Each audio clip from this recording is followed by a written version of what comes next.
Failure is not a mystery. It is not random.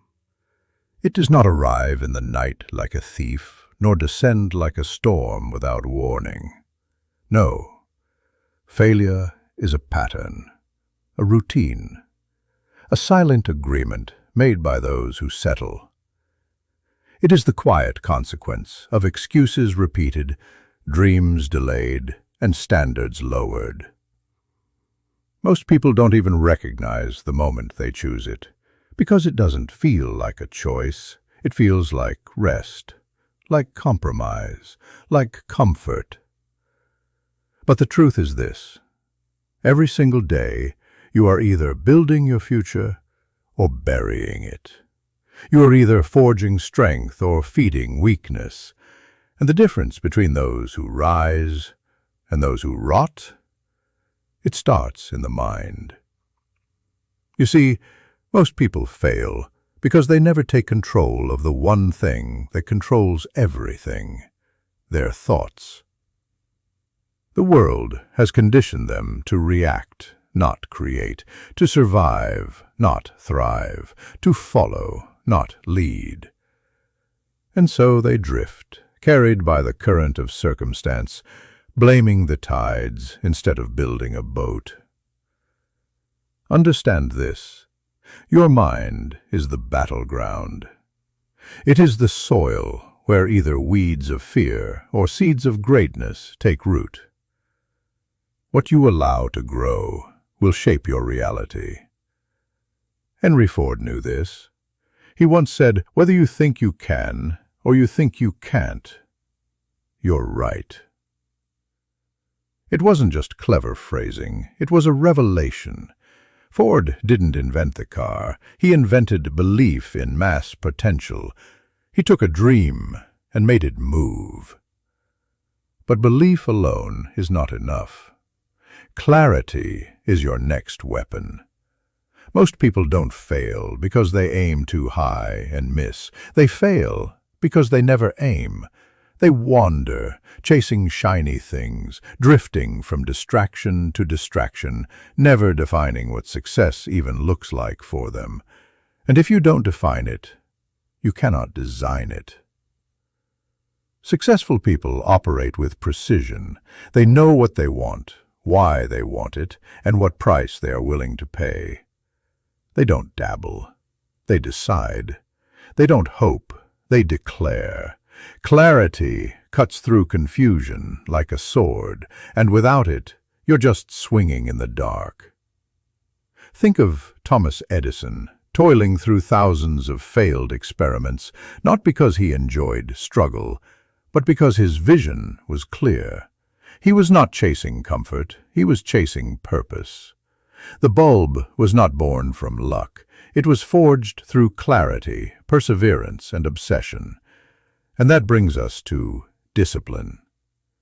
The invisible scaffolding that holds your goals together.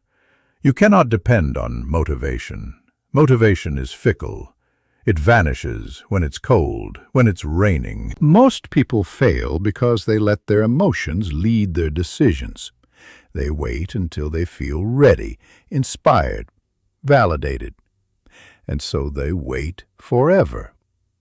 But champions, they act.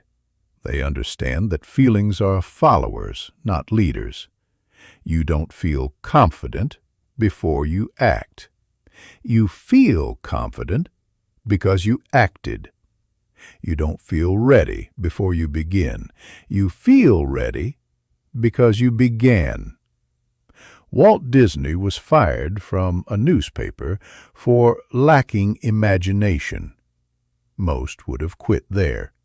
He built an empire from rejection because he had the discipline to believe in his vision even when no one else could see it.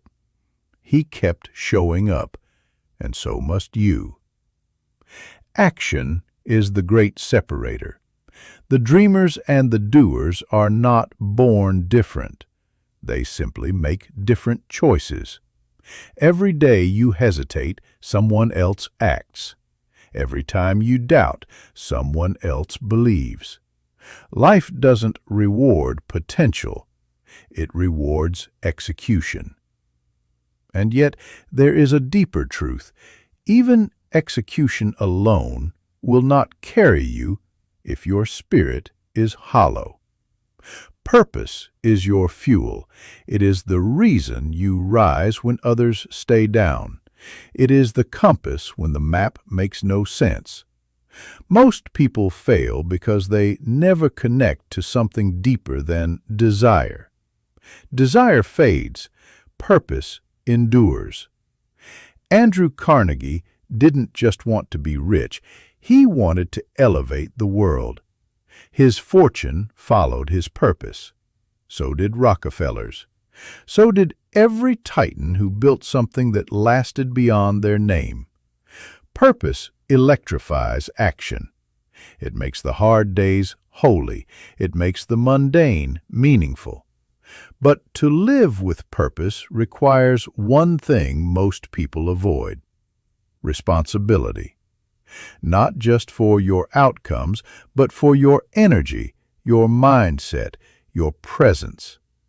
You cannot control everything, but you can control how you show up. And that control, that ownership, is the birthplace of personal power. Most people fail because they give that power away. They blame the economy, their upbringing, their past, their boss, the government. But here's the secret: you don't rise by what happens to you. You rise by how you respond to what happens. And feeling to what starts now. You want wealth? Build value. You want success? Build habits. You want power? Build discipline. You want peace? Build purpose. You want to never fail like most people? Then never think like most people. The rest of the world is asleep. You're about to wake up. And once you do, you will never see failure.